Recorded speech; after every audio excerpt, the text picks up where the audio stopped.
நம்ம இந்தியாவை பொறுத்த வரைக்கும் இதெல்லாம் வேஸ்ட் ஆஃப் மணி அப்படின்னு நாம நினைக்கக்கூடிய, ஆனா ரொம்பவே எசென்ஷியலா தேவைப்படுற ஒரு விஷயம் தான் இன்சூரன்சஸ். பினான்சியல் பிளானிங்ல இன்சூரன்சஸ் உடைய இம்பார்ட்டன்ட் ரொம்பவே அதிகம்.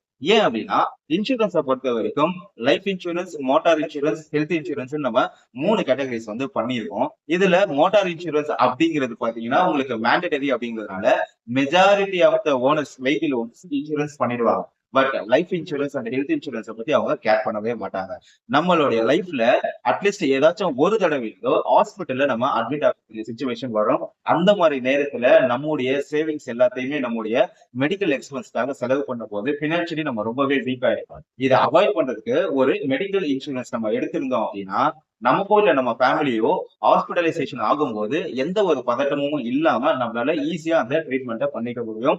2வது பினான்சியலி நமக்கும் பெரிய அளவு பாதிப்பு வராது.